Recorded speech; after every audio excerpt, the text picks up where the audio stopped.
Good evening. I'm Chris McKean. And I'm Andy Kiner. Here, we're all about cross-country racing, and normally it starts with 10 seconds. But not in Iowa.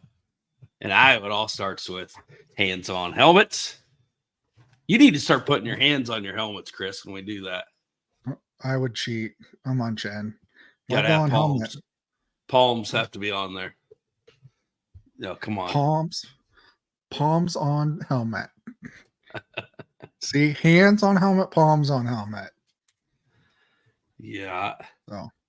So how was your week? It's been long. It's been really long. Been looking so forward to this. You know, when you're looking forward to something, everything just takes longer to get to, you know? Yeah. I mean, we're talking about Fort Dodge already, round 2. Yeah, I was hoping to get to the track this weekend, but man, this weather might have different idea, I guess. But I'm sure that Fort Dodge can use the rain. We all can use Lodal. I don't know. You think Fort Dodge? I don't think it's really that dusty usually, is it? No, we've had a Heartland Challenge or two that's been pretty dusty. Yeah. Hopefully the rain gets out this week and starts setting up there, and we'll be good to go. So, see, they canceled their stock car racing at Sports Park Raceway this weekend. So, hopefully that was a good decision. You know, they get a little bit of rain that they probably need. Unfortunately, they don't get a race though, but would want somebody up there if they're starting to get these. They're even calling for tornadoes, I see. Yeah, we got a chance of tornadoes and hail overnight here in Des Moines, so we'll see what's coming along. Yeah. Kind of wanted this weather to get out of here, have a good weekend. I mean, Knoxville was canceled last weekend. Kind of upset about that one, but hopefully, fingers crossed, we can get one in this weekend. Yeah, I'm a little worried about that one too. Didn't this happen to us last year? Like the first 4 races was canceled, and then our first race was the first race for them. We missed the first night they got a race. Something very similar, yep. Dang. Well, we'll catch one pretty quick. So what do we got tonight? So we got a couple guests. We have Hunter McCoy with RJ Powersports joining us. And then later on, we're going to bring on Shawn George. Talk a little bit about Fort Dodge race. It's one of their home tracks. George family helps out a lot behind the scenes at Fort Dodge. So it'd be kind of nice to bring them on. And another opportunity we have with Shawn that he's offered to do Friday night. So that we'd bring him on and talk about it. Yeah, some people might think that's a little thing, but that's really a big deal. Anytime you can get some schooling on that kind of stuff, that's something you take advantage of. Yeah. So, cool. So, are you ready? Bring on the first guest, Hunter? I think so. Let's do it. Welcome, Hunter. Hey, guys. How's it going? Good. Hunter, sorry your invitation was a little late getting to you. That's kind of typical for Chris, you know. No worries. I had to get the first dig in on him, so. You got it. Came up a little short, but you got it. Oh, there's another dig. Dang. Oh, boy. So, Hunter McCoy. Many years ago, I met a guy named Rick Canode, and we were on the Iowa Motorcycle Dealers Association board, and I met Rick, and I consider him a good friend still today. And it's probably been about 3 years ago, I think it was, roughly 3, maybe 2 years ago. He started kind of leaking to me that there's something big probably going to happen early that year. And he mentioned this guy by the name of Hunter McCoy. And so, Hunter, tell us a little bit who Hunter McCoy is. So I started working for Rick back in 2015. Actually, I was just in high school, and basically, I mean, just an entry level power sports job. I'm power washing units. And at first, Rick wasn't even letting me drive those units.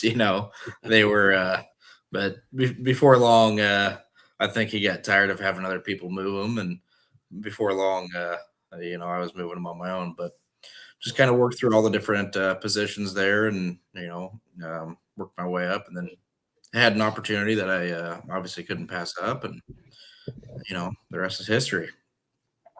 So Hunter McCoy is now the owner of Van. I almost did it there. There's a dig for me, huh?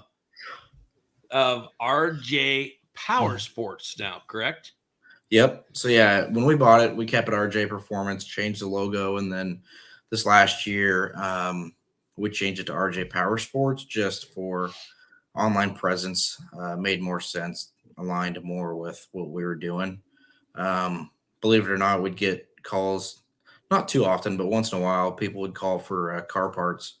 They thought we were, and it was always a Mustang owner, Ford Mustang. Calling us some Ford Mustang parts. I'm like, you got the wrong number, man. I can see that happening though in today's world, the Googling and stuff and everything. So that's probably a good decision. Yeah. Yeah. So and especially when we went to the second store, it made more sense to just kind of align both stores under one name. Yeah. So you started out working at RJ Performance, then you worked your way up.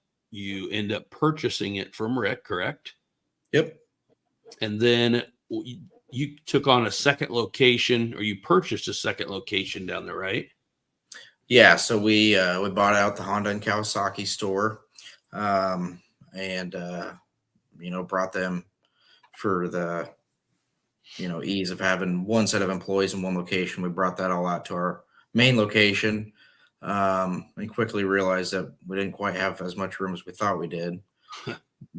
So we're just now finishing up an addition we added on about an 8,600 square foot storage facility, and I still don't think we got enough room, but I'm pretty much out of land, so. Yeah, I've been driving by and seeing a lot of activity down there and seeing the growth. That's pretty cool. So yeah. So tell us real quick before we get to the prime location that we were talking about tonight. Tell us, you mentioned the Honda Kawasaki. So what's all under the umbrella down there in Ottumwa? We've got a little bit of everything. Before we took on Honda and Kawasaki, we took on Sylvan pontoons and tri-tunes. So that was really, jumping out of our comfort zone. And it's something that, we're embracing and giving it our all for.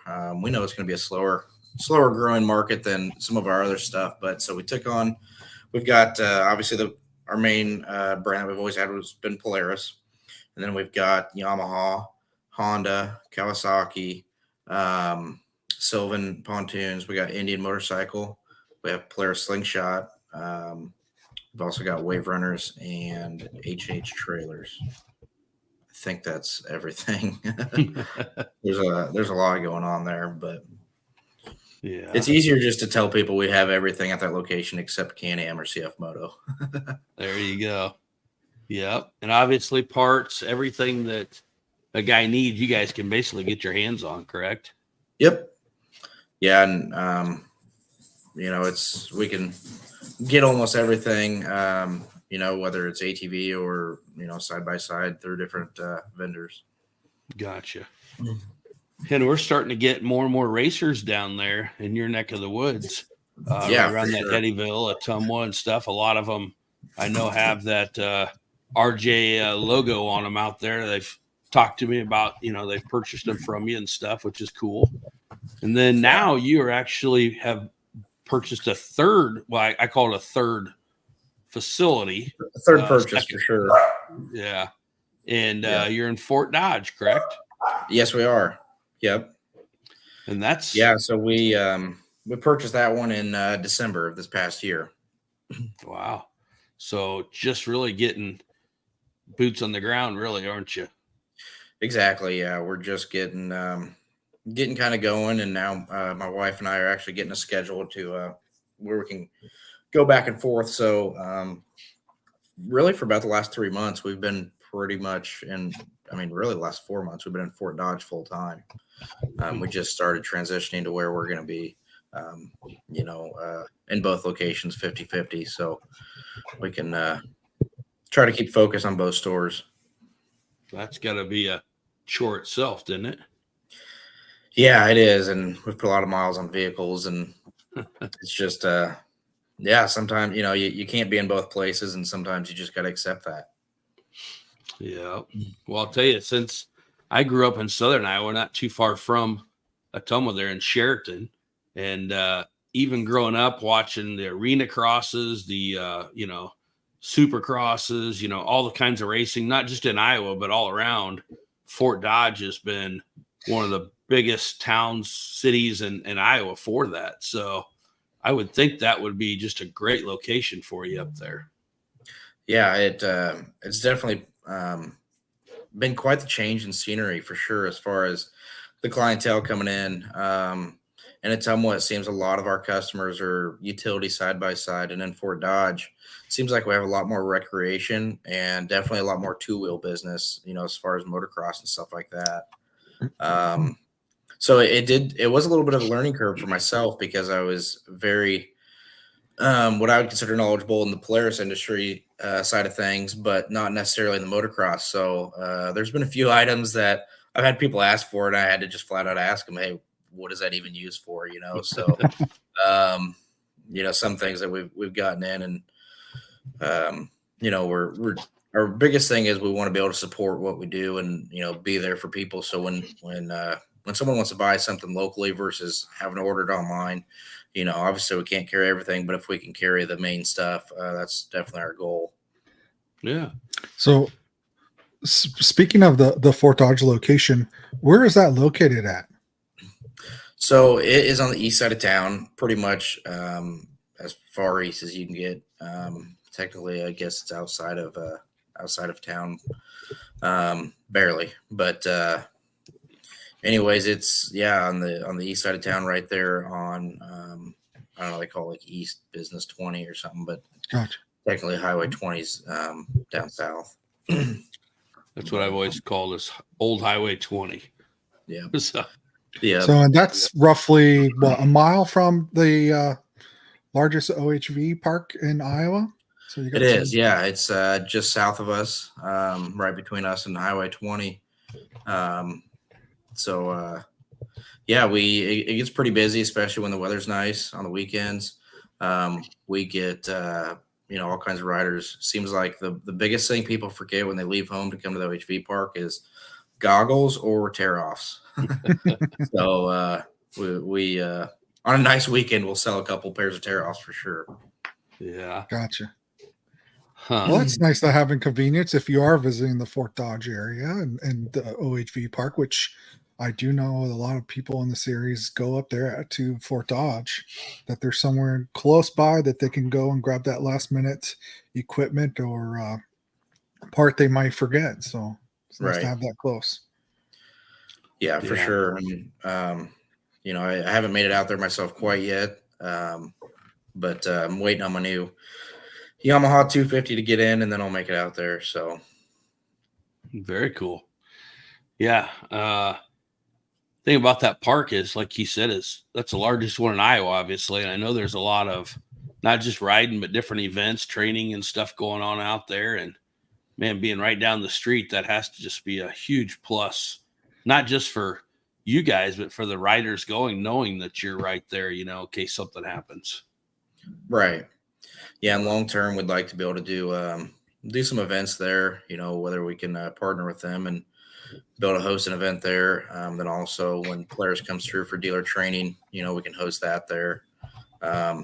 Stuff like that. Right now, they're in the process of getting a new side-by-side from us, so to use at that OHV park. So very nice.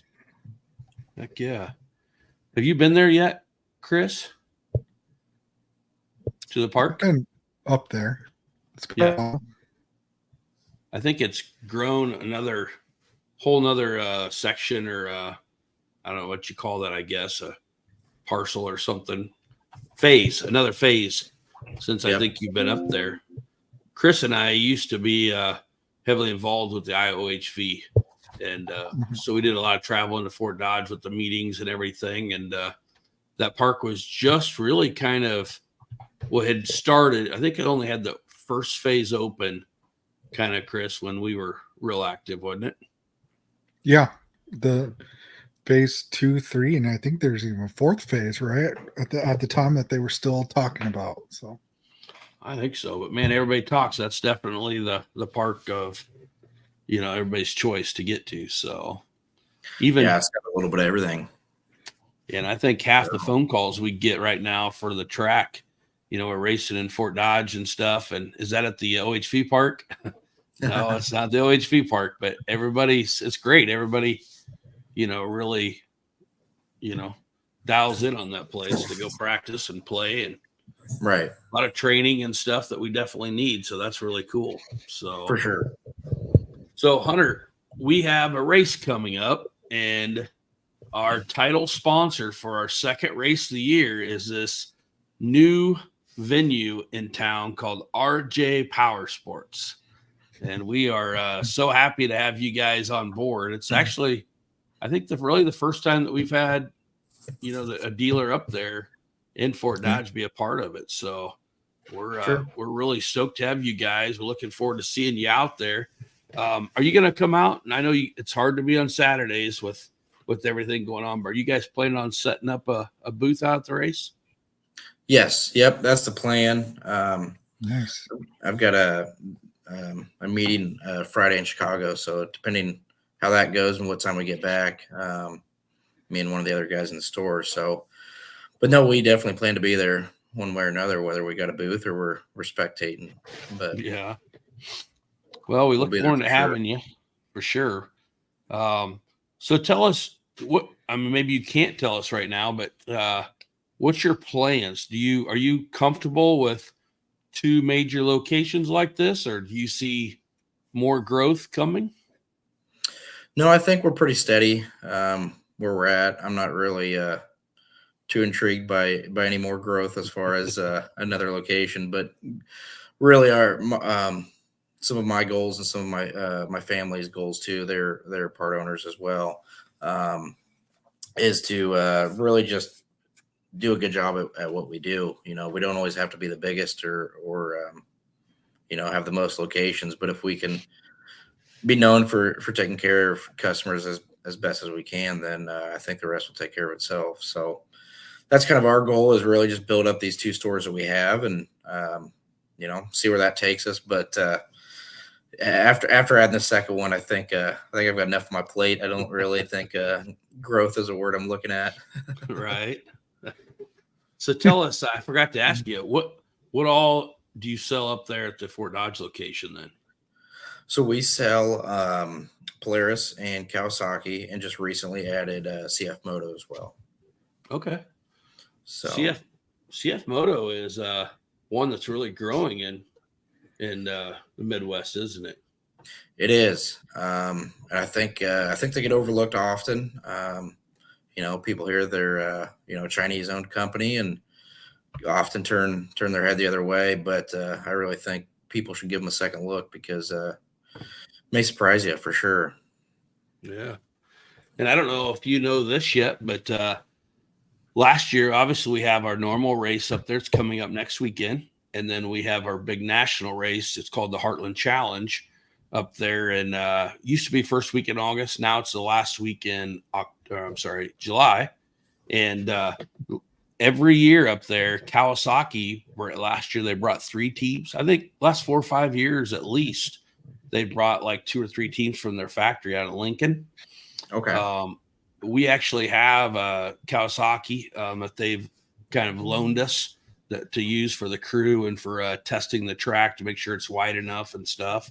And I can tell you, I truly hadn't been around the Cowies as much as like the Hondas and the Polarises, And man, I've been absolutely ecstatic about this machine. It's the KRX, Okay. and Yep. yeah, and it's unbelievable machine. And if it fits through the timber, I think almost everything will, And, Yeah. So I actually just got just last month we flew to California out to Kawasaki headquarters, and we got to drive the KRX in what I would consider a canyon area. So that was kind of my first real experience in a KRX. I'd never actually drove one, and I'd like to be able to drive one around here some too. you come out to the track and we'll get you in one. How's that? Yeah. No, it's nice. And what I was going to tell you about that too is with their teams they bring in from Lincoln. Last year they had 3 of them. I think they won the one class, and I think one might have been off the podium, but I know the second one was on the podium, wasn't it, Chris? And I remember getting a picture with all of them guys. They had a couple different departments, I would say, from Lincoln. And I'm pretty sure they had a couple from, is it Japan was over here? And I think there's like 25 or 27 people from Kawasaki was there last year. So I'm excited. I know they had a good time, and I'm excited to get them back this year, and we can maybe get them over to the store and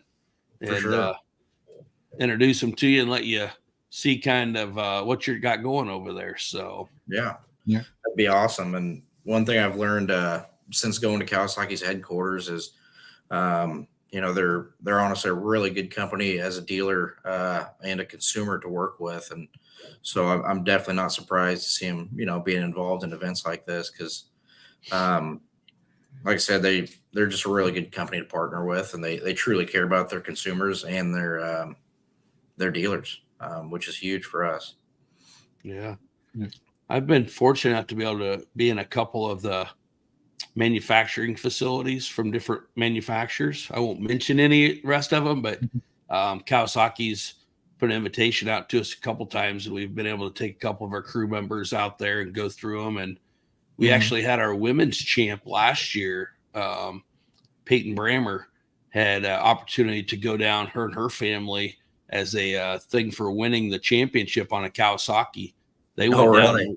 Yeah, they got a tour of the plant, and it was pretty cool. They came back. I tell you, I was blown away at the detail. And I know all the manufacturers, try to do that, but I was amazed on the history of Kawasaki right there in Lincoln. With all the different wheels they make for manufacturers, or the motors, just everything top to bottom. And I really enjoyed taking people out there when we get the opportunity because it'll change your mind. It's a really neat facility. So, yeah. No, it's definitely on my list of things to check out, but I haven't made it there yet.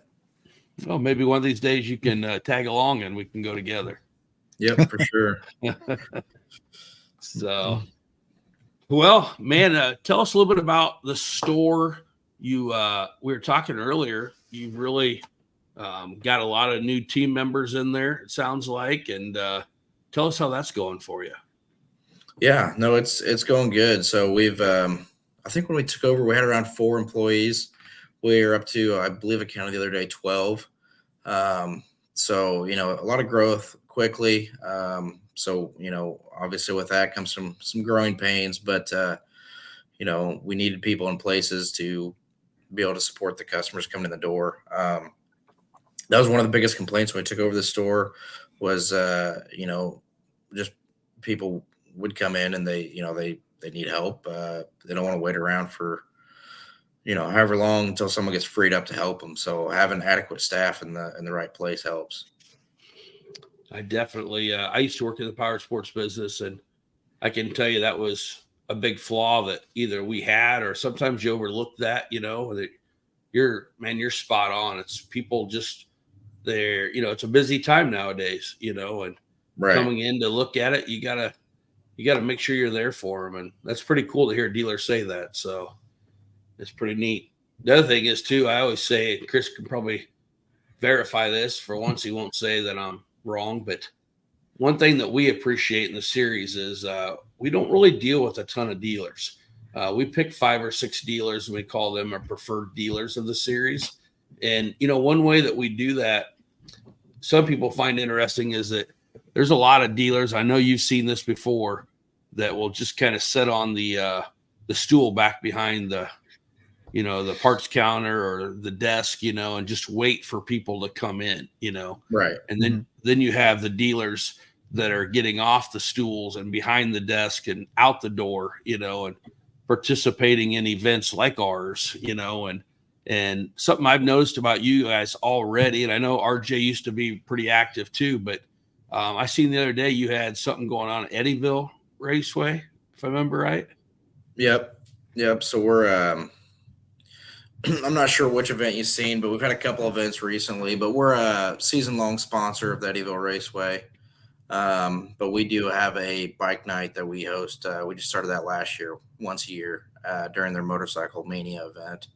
But one event we just got involved in was, I think it was 2 or 3 weeks ago now, the Iowa Moto Series, the Iowa Motocross Series. And wow, it was pretty eye-opening because, for the longest time in the Ottumwa store, we thought that there just wasn't motocross happening in our area. That's why we didn't sell motocross bikes very well. And no, there's plenty of motocross happening. You just got to get out there and find it and be involved with it. And like you said, get up from behind that parts counter, especially nowadays because, if you have a customer come in your store, likely they're there to purchase something. Nowadays, if they're not going to purchase something, they're looking online. You know what I mean? They by the time they're in your store, they're pretty serious. So, getting up and making them feel welcome and basically our own home is what you got to do. Yeah, and I'll tell you, we appreciate that so much. I'll cover another little thing that gets literally asked to me, I would say once a race, if not 2 or 3 times a race. And I don't know if you've ever heard of these. I'm not knocking anybody that does them, but who is Rocky Mountain? I hate to give him any kind of a shout out here, but there's one of the online stores, I guess you'd call it, that gives out these gas cards at events and stuff. And a lot of people take advantage of it and do it. And, that's more power to them. I'm not knocking anybody for choosing their own path, but we just choose not to do that. And I've got riders been like, man, 7 races, I could have, $100 worth of gift cards, to be able to use that. And my question to them every time is can you use that at the track? Or if you have something break, can you use it on that? Well, it's all online. But the dealers that we consider our preferred dealer list, are the ones that are there, the ones that are making these events happen and stuff. And we won't accept anything, I can tell you right now, that's pertains to an online store. We want to feed everything we can through our dealers. And what you guys do, again, not just for us, we appreciate everything you're doing with us, but like you mentioned, that Moto Series, and I think that's a relatively newer Moto Series, isn't it? Like last couple of years, that's really gotten going.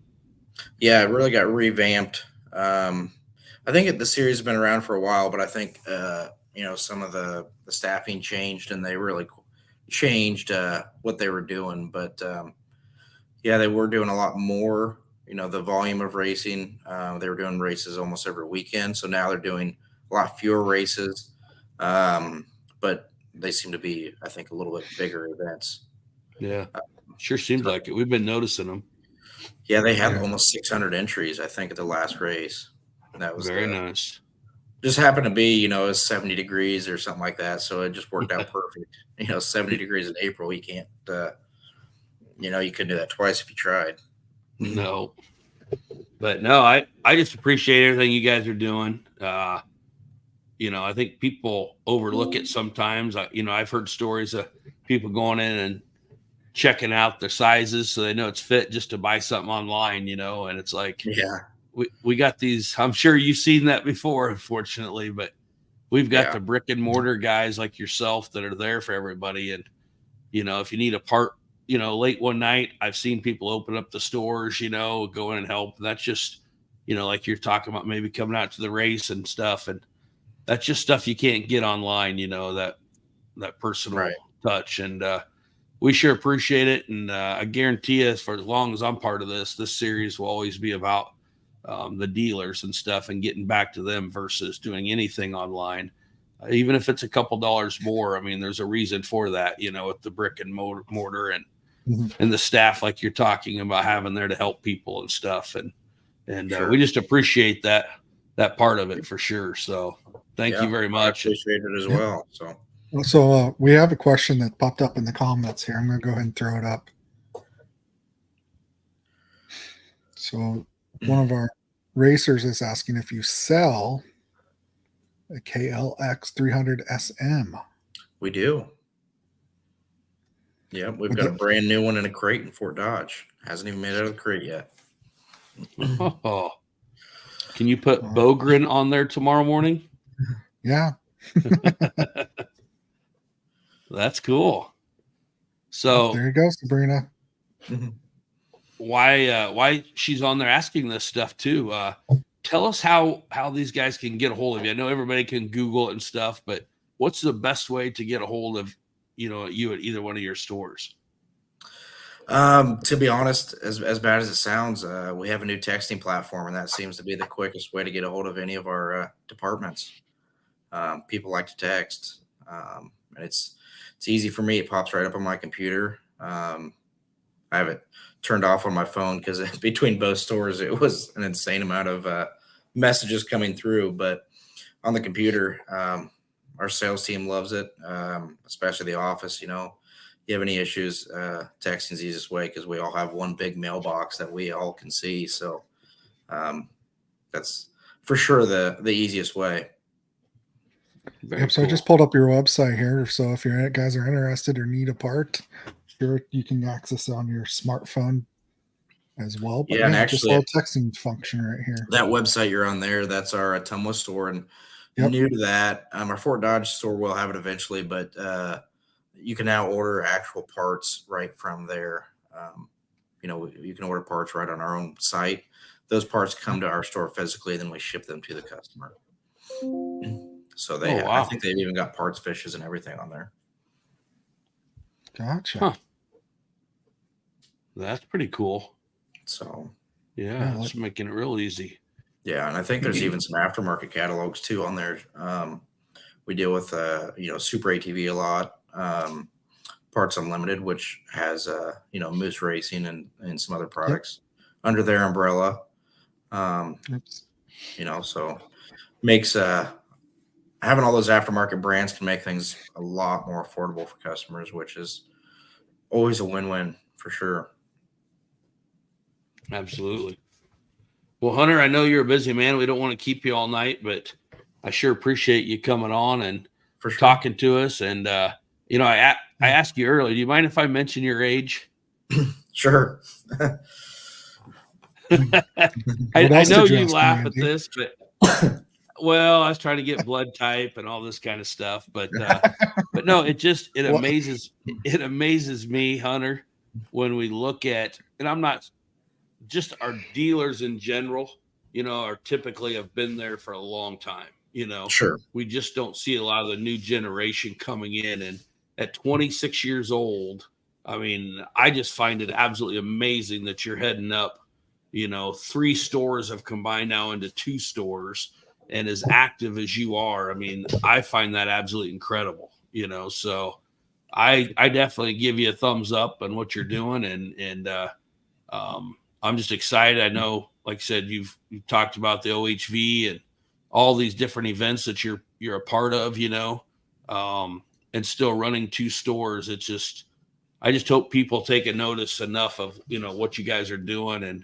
And we're very proud to have you guys on board as a partner with us this year too. So for sure. No, we're excited to be here. Thank you. Yeah. Thank you as well. Cool. Yeah. Well, I'll let you get to supper and we'll hopefully see you next weekend. Yep. Next weekend. So hope the weather holds out. All righty. So all righty. All right. Thanks, Hunter. Thanks, Hunter. Guys. Bye. Hey. Always nice to have a sponsor on. Yeah, and that's just so cool with what he's got going on. I hate to keep talking about age all the time, but I mean, I don't know anybody else that's been that active at that age, so focused like that. That's pretty darn cool. So, yeah. Yeah. So So what else we got tonight? I've got Shawn George coming on, talk about event that he's going to share or put on Friday for those that are interested. Yeah, let's go and bring it on.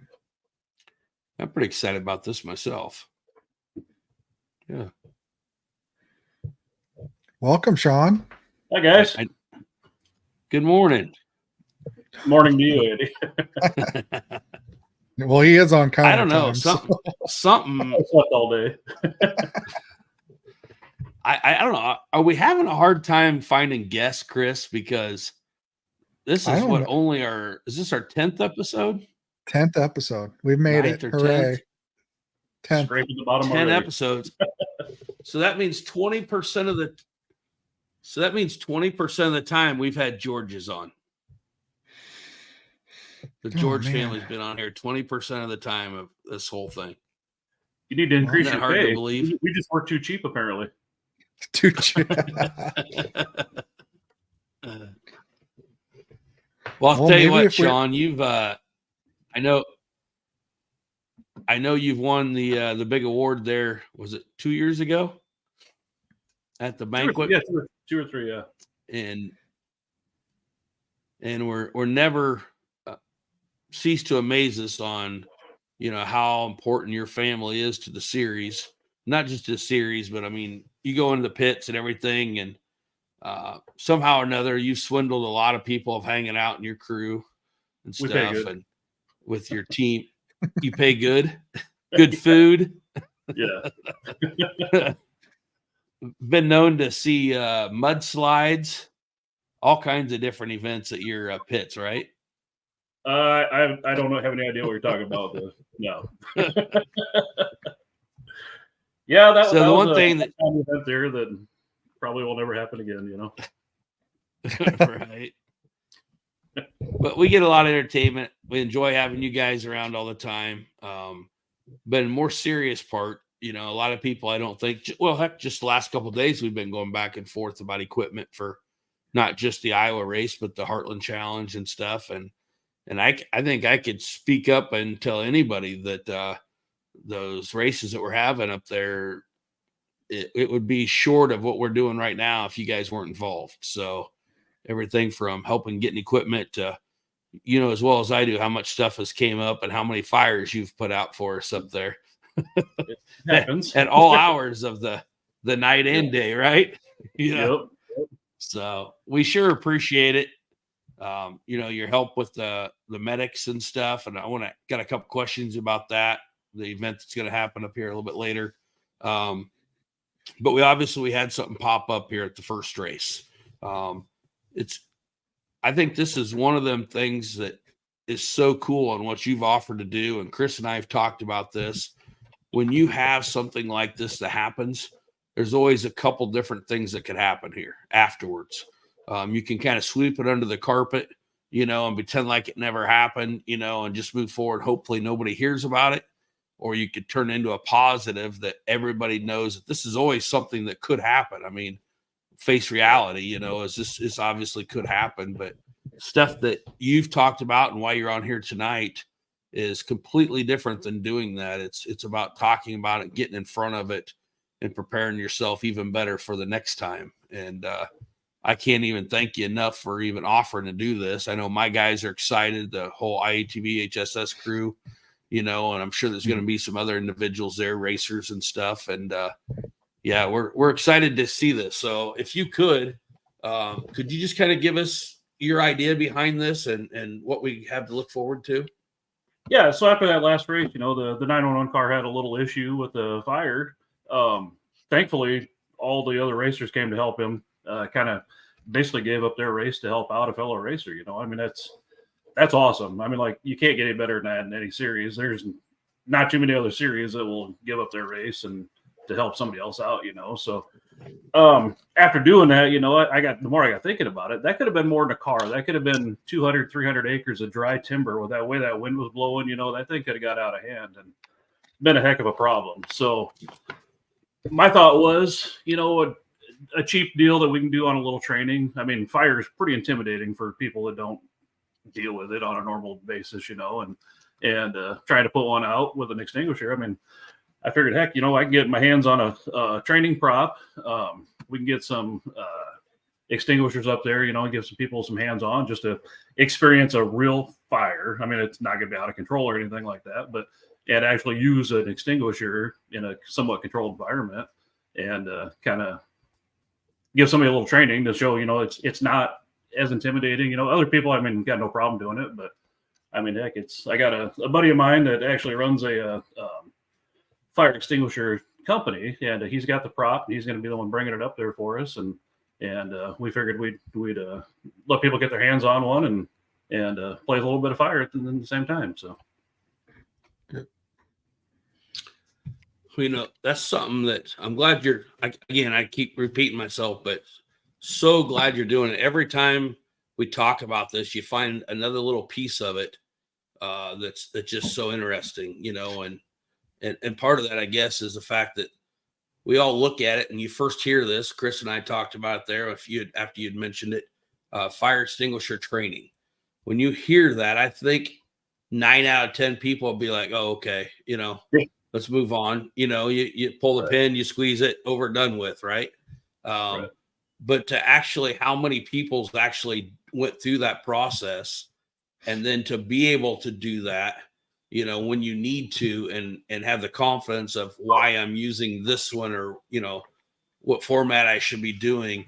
That's training that you just can't get everywhere, so, and that's not just for us either. I mean, I consider a huge opportunity for a series, but not only that, but how many campers do we have involved there? It's probably never checked their fire extinguisher in the camper.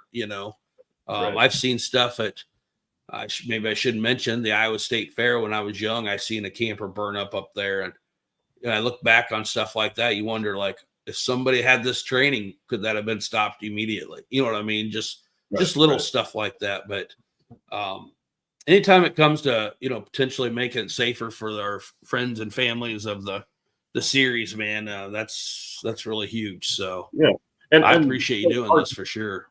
Yeah, that's not a problem at all. Like Heartland Challenge, you're supposed to have your fire extinguisher there ready to go during a fueling stop, during the side-by-sides and that. How many people are holding that fire extinguisher and have no clue what to do with it, So I just figured it was just my little way of doing it. There's going to be a little cost to it, but I'm donating that part of it. I would rather have this training offered. I mean, if you want to come to it, great. If you don't, heck, sit back, drink pop, whatever, it's do whatever, but it's there. I figured we'd offer it, and we were kind of shooting for 6:00 on Friday. Hopefully the weather holds out on us, but unless it's really blowing and really storming, I figured we could get this done. So.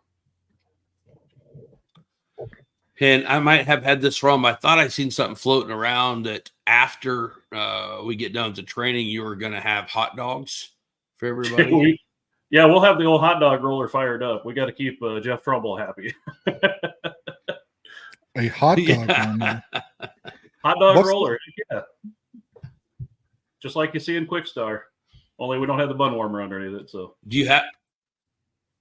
Yeah. Well, very cool.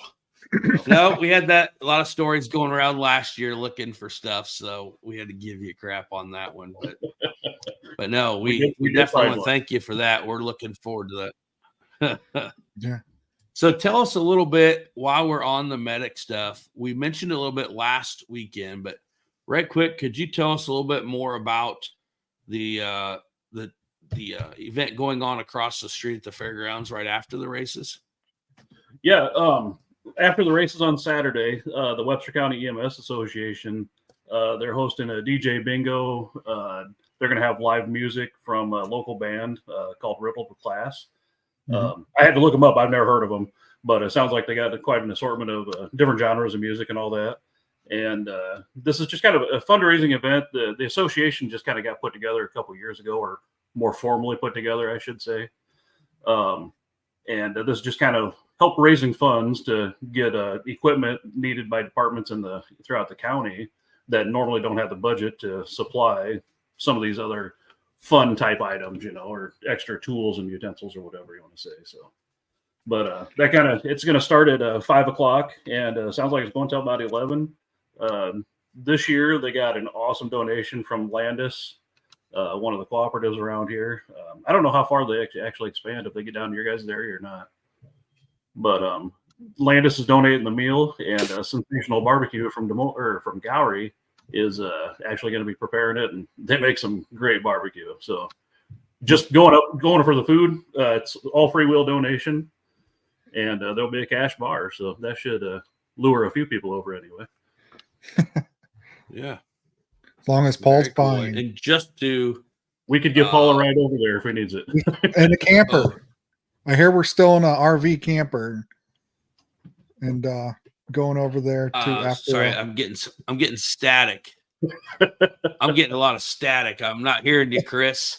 All I heard you say was that we need to start a tab for Paul. That's all I ever heard. A tab for Paul, and Andy was going to be the Uber driver, I guess. Yes. Oh, great. Here we go.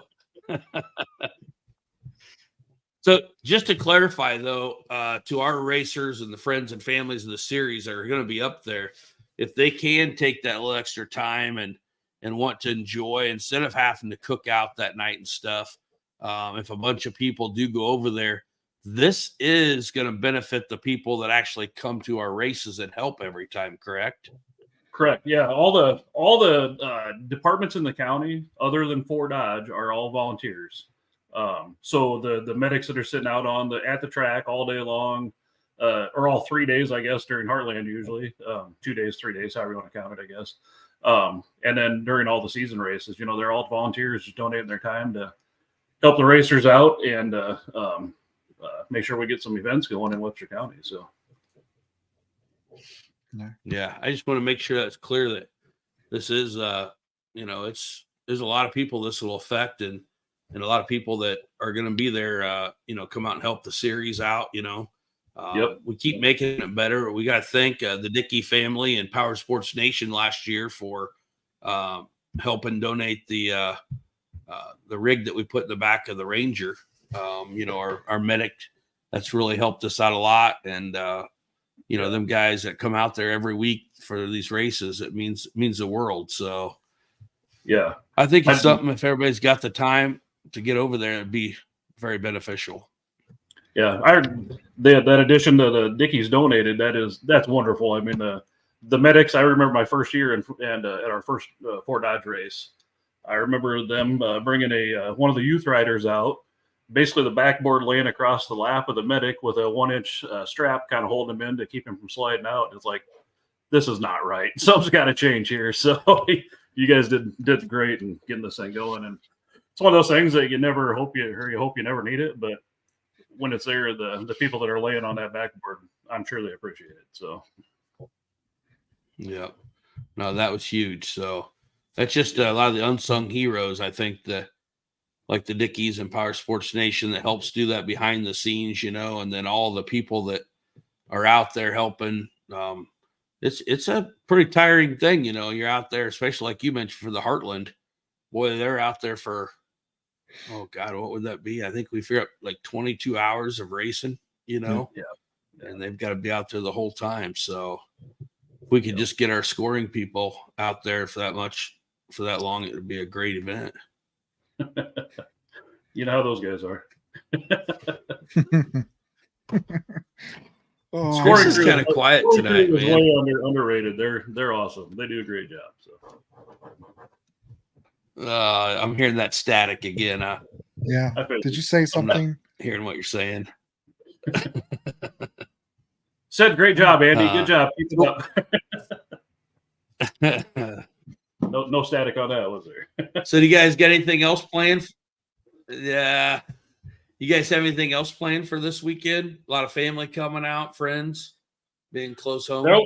I'm sure all the family will be at this one since we're running about 12 miles down the road to this track. So it's kind of a nice weekend. We're still going to camp, just like we're going a ways, but it's nice being able to just leave 5-10 minutes early and get there, so. Yeah. Nice. Did we get the machines fixed?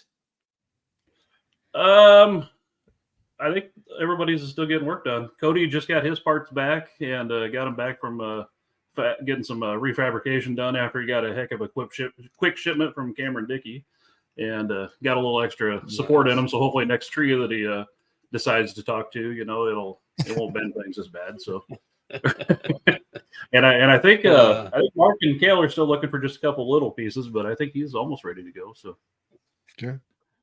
Yeah. Yeah, Fort Dodge is going to kind of be a home. Talking to track. Mark. Fort Dodge is just going to be a home track to a lot of people. So you're Right. the closest. This is literally our home track, though. It's not like we're from like northern Minnesota like Lou was last week. Well, everybody we had from Lou's home track. We got Badavadak. It's his home track. He's just up by the border, so that's a lot of people are happy to call Fort Dodge their home track. So, but are they happy to, or just get stuck in that? I think they're happy to. Fort Dodge went through a lot of phases. They went through a lot of phases in our 20 years of racing. It was kind of a love-hate relationship, and then last year they won 2 of the 3 best tracks of the year. Yeah. So it's headed in the right direction, that's for sure. So yeah, last year we had that free ride after there, and me and my wife took our side by side out and did a couple laps on there, and that's a fun track and lots of variety to it. So yeah, well, it's kind of hard to change it up too much, but just the little things really change the way the track flows. So obviously the Heartland, we got a lot more to work with, and and stuff. So no, we're always excited to get up there. But yeah, well, I know you're probably wanting to watch the NFL draft, aren't you? The Bears already got the number 1 pick solved, so I'm sure they're going to Super Bowl next year. What's the NFL, Andy? Oh man, that's the winter sport. Being a Bears fan, that's about it. It doesn't last very long usually. So, well, I don't have anything else for you. I'm just looking forward to seeing you and getting in on some of them fancy hot dogs. Heck yeah, come on over. We'll have some ready. We had our short course up there. We had that guy that lit himself on fire. The stunt guy. You remember him, Ken? Mm-hmm. I wonder if that's something. Do you need somebody to do that we could use the extinguisher on? Like Chris might. If you're willing, we could probably spray some lighter fluid on you and see how fast they get you out. Yeah. Well, I've seen Chris pretty red up there before, so. Oh, nice. We probably better not do that. I don't know if insurance will cover that. So. Right. Cool. Well, we look forward to seeing you. We're hoping to get up there this weekend, but weather's not looking good. So it's not looking the best this weekend. No. Get it all out of the way now. But maybe we'll get a little mud and have a race without dust for once in a while, That would be nice. Yes, it would. Of course, up there, if you get rain now, by Tuesday, it's plumb dry, it seems like. Well, I don't want to spoil it, but if you look at the 10-day, I don't think we're going to have to worry too much about dust next weekend either. So. Oh, I haven't looked at that far. I wish you wouldn't have said that. Yeah. Well, then don't look at it. Just Chris, delete that comment, will you? Throw on that 5-second deal here. No delay. We're actually live. Shoot. All right. Well, Shawn, I don't have anything else, man. We could sit and talk all night long about all the fun stuff, but I sure appreciate you coming on and giving us some time and what you're going to be doing this next weekend. So look forward to it and look forward to seeing everybody.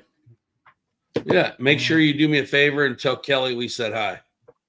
Oh, I will. She actually told me to tell you that she gave me permission to do this. Because you know, she you always did. got you always I got was to ask her. hoping so. Oh man. Yeah. Yeah. All right. Thanks, Shawn. Have a good one. Thanks, guys. You too. All right. Oh, tell you what, I'm really looking forward to that training. Yeah, I Pick mean, one little thing up that's going to be worth it. yeah, I mean, I see a lot of people in the comments mentioning PASS. It's an acronym used when trying to put out a fire. So I don't want to steal Shawn's thunder. I know he'll go over that, but yeah, that's exciting, something different, and something additional that that the family of the series putting on. So it's good. And I also think that's a big invitation to, families coming in with the campers, stuff like that. That's a big thing to actually have that available to get that experience. So Yeah, I mean, they're all welcome to come up and check it out. Yeah. So speaking of Fort Dodge, normally like we've went over Trenton. Parking, what's parking situation for those that are brand new to Fort Dodge? Well, parking, I don't think it gets any better than up Fort Dodge. Even with rain, it's a situation. It's all gravel. It's all perfectly level. So from the time that you come off the highway to the time that you get parked, you're on gravel the whole time, and it's just pretty darn nice. I don't think you can get any better, really. So gets a little tight for the Heartland, but we've got some ideas on that this year. But for our normal race, there's plenty of room there. The weather will probably dictate whether or not we use part of the infield. As of right now, we're using part of it for the race, and then obviously for the adult 90 that we're going to be talking about, we'll be down there. So, but yeah, parking's good. Like I said, the place dries out pretty darn good. You got kind of a north and south there is what I call it, even though it might be an east and west. I'm not sure, but I always call it north and south. And if you're north of the track on the back side of it, that's where you get, into some of the rock, the clay, the old gypsum type stuff. But then if you're on the south, by Bathtub Hill and stuff, it's good old Iowa black dirt, and it's just kind of two completely opposites of one another. So usually holds the rain pretty well. We have seen some torrential downpours down up there that didn't go our way, but it's just a good facility. It's got a little bit of everything. It's got elevation change, got a little bit of rock, got a little bit of black, quite a bit of black dirt, some open, some tight stuff. It's a lot of fun. So we have a question pop up here. What time can they bring in their campers and trailers on Friday the 3rd? You can come anytime. I will be a resident there Wednesday night, consider Thursday morning at the latest. So I'll be there the whole time. They can really come out anytime on Friday. It's no problem at all. All right. So parking's good. Track conditions, you kind of went over all like parking. Little bit of everything at this track. Yeah. I think if the rain or if it's a muddy race, we might have to modify it a little bit, but a little concerned if we get a lot of rain, how we're going to do the adult 90, but we'll just have to wait and see. Yeah, there's plenty of opportunity up there. I have a backup plan that I think we could make work too if something did come, but we won't have that. It's going to be good weather. So no problem at all. And you and I have talked about potentially we always had scoring on the entry or on the entry to the actual racetrack. We're talking maybe switching that around this race with some other circumstances behind the scenes that we're dealing with. But scoring might be moved to like the old location, would be at the end of Pitt Road this year, across from the concession stand. Yep. I think that's sounds like that's what we're going to be doing for sure. Yeah. I don't see anything even weather related that would keep us from doing that. So Yeah. So I think that's I think that's what we'll plan on. okay. And then back So- at the Heartland, we'll have the scoring trailer where it has been the last couple of years, back on the entry of the Correct. racetrack. Yep. Anything else? I don't know anything else out of the ordinary kind of with this track. Perfect parking facilities are good. You got an on-site concession stand open all day. Yeah, that's the nice part about it is, that's a fixed brick and mortar there at the track. And those people are so nice. You always get good compliments about them all the time. Yep. Great food, it's it's a good place.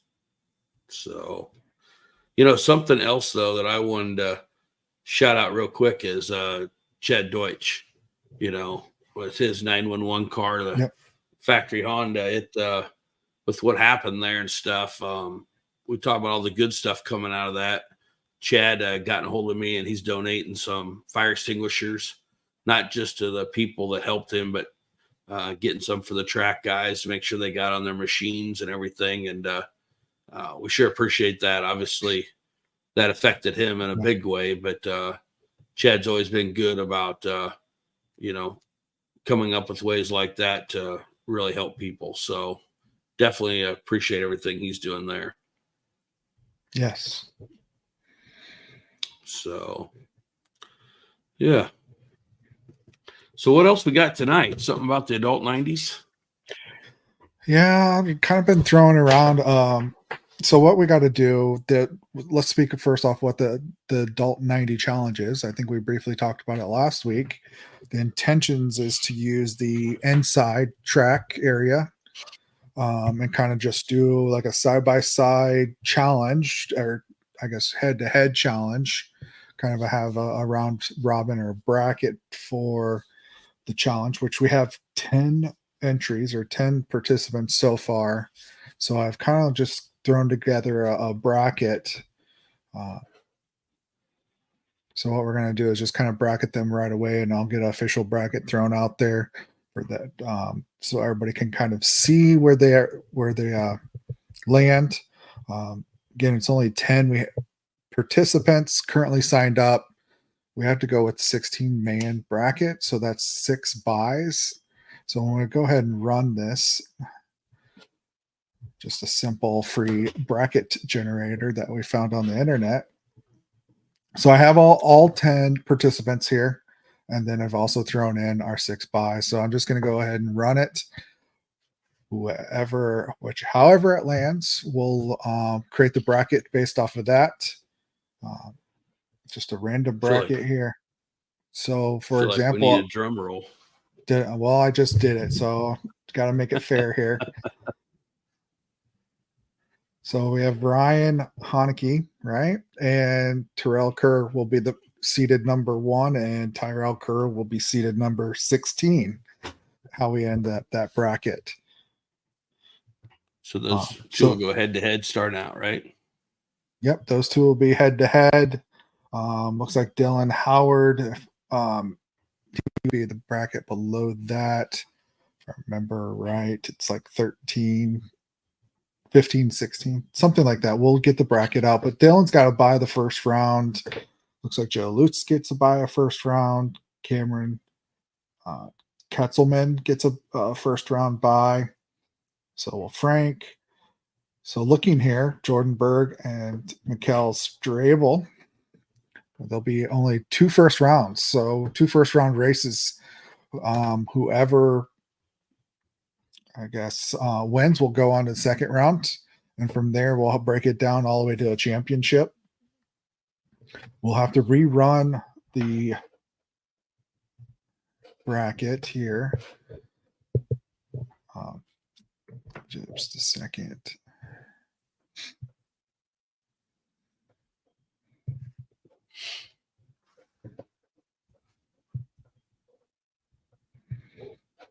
share another screen here real quick so everybody can kind of see it. So this is kind of how the bracket is that I have kind of mapped out. So we indicated that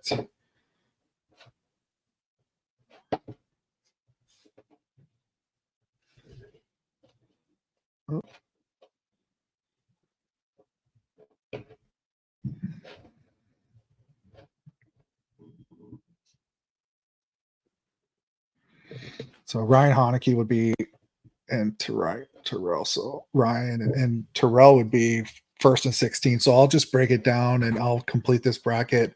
I know it's awful confusing trying to talk through it, but as you can see, we'll plug everybody in based off their bracket and how they were drawn, and we'll just go through and run the rounds all the way down to the championship. So whoever the last two are would be considered first and second place. We'll have to rerun the losers from the third round, and that would be considered our third and fourth place. And then we'll have to have a round robin of the losers from the second round in order to come up with fifth and sixth place.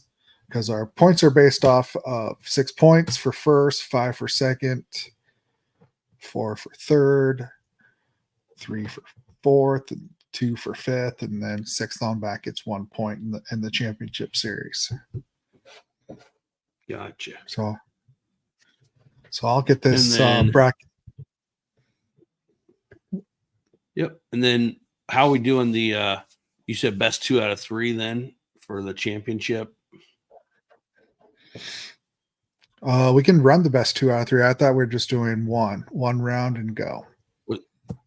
Okay. With this one. Best 2 out of 3 was for the that was for the Hotsy whole shot, wasn't it?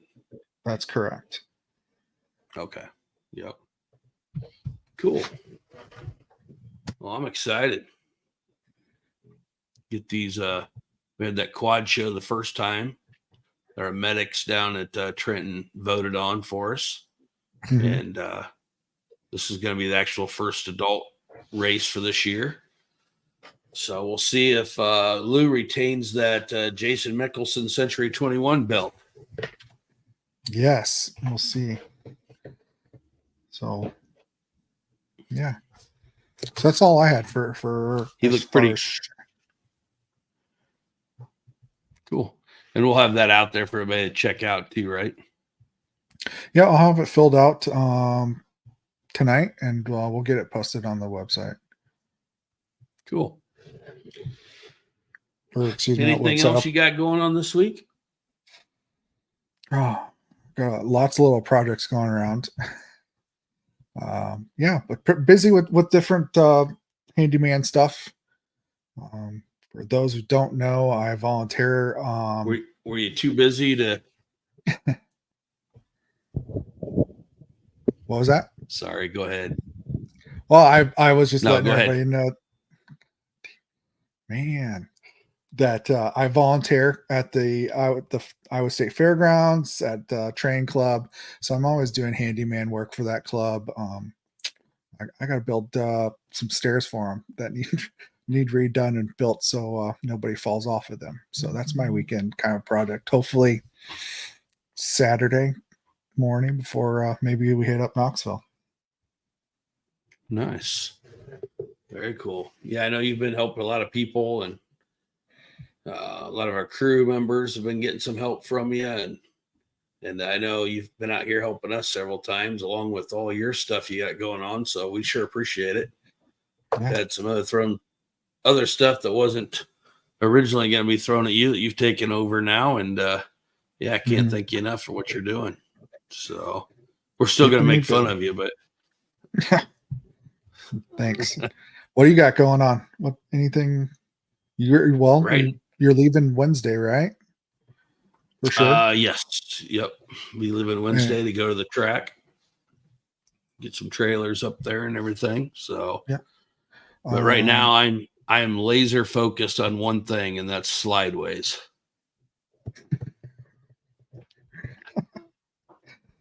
Oh man. Yeah. My youngest son's going to join us this weekend. So he's got his aim.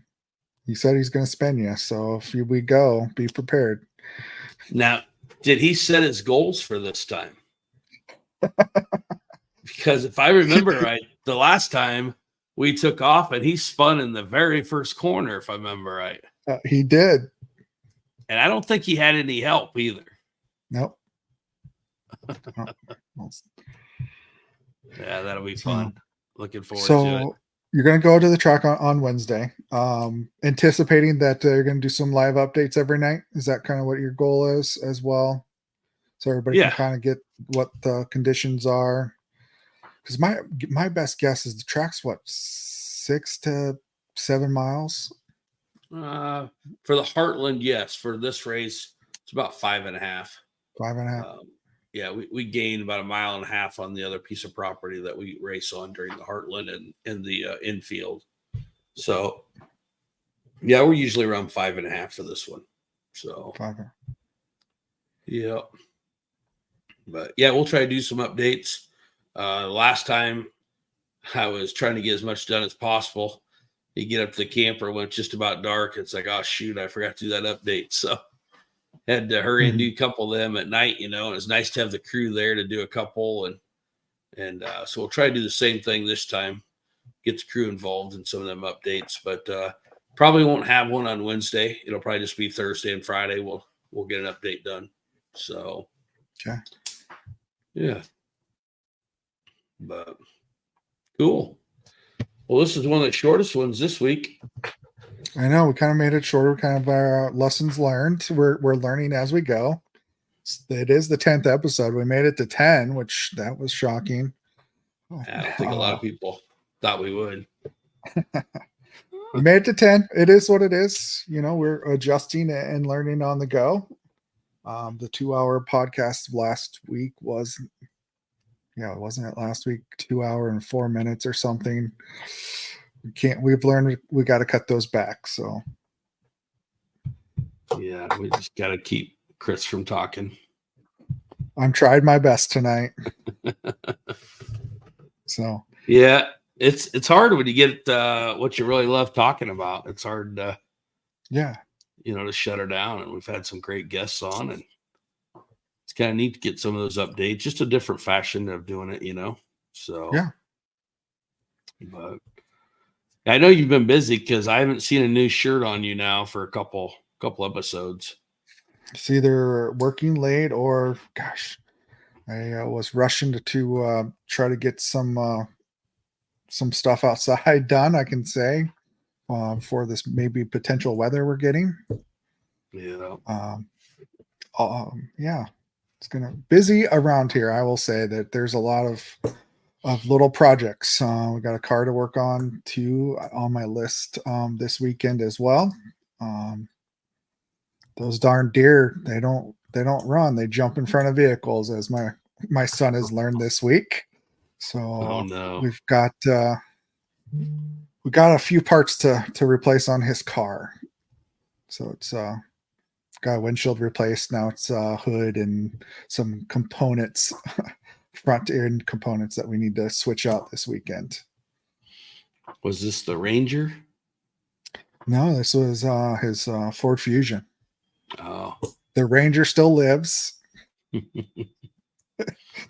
Yeah. But, yeah, cool. He was driving on back road in the broad daylight. Deer just came right out and smashed it pretty good on the passenger side. Dang. So, all is well. Lesson learned. So cool. Well, yeah, been a good one. Looking forward. Now we won't have. Oh, we will too have. No, we won't not have one next week, will we? We will forgo a podcast because you'll be at the track, and we'll be getting ready. Get ready to go on Friday morning. That sounds good. I'll tell you, if there's anything I can ask everybody is we just had Mr. Hunter McCoy on there from RJ Powersports, the second location in Fort Dodge. I think I heard him mention he was going to be out of town on Friday, maybe over a dealer thing in Chicago. But if people get a chance, they've taken that facility over now. I know they've done a ton of work to it, got a real good staff in there. If you come in early, you got time, need anything at all, it's very, very easy to get to. If you're coming from the east headed west, it's always the first exit for Fort Dodge is where you would turn in to go to the Iowa OHV Park. And then also, if you just go past that, you'll come right to RJ's, that stoplight right there to come into town. And then you have to go to the second one on Highway 20 to get to the track. So if you get a little bit, or you want to park the camper first and then go over to see them, would love to have you go over and see the staff and thank RJ for being a part of this. It's their first time being a race sponsor with us. So definitely like people to go in and show them some love and let them know how much we appreciate it. Yeah. So cool. Well, episode 10 is winding down. Yeah. So, all right. Well, I don't have anything. I don't. Hope everybody has everything locked down for the storms, and everybody has a safe weekend, especially tomorrow sounds like the biggest part. So, Yeah. okay. Those campers don't get damaged for the race. So, better put your RV away. We need it for next Yeah. Saturday. Exactly. So. Yeah. All right, buddy. We'll talk to you next podcast. Awesome. Thanks, bud.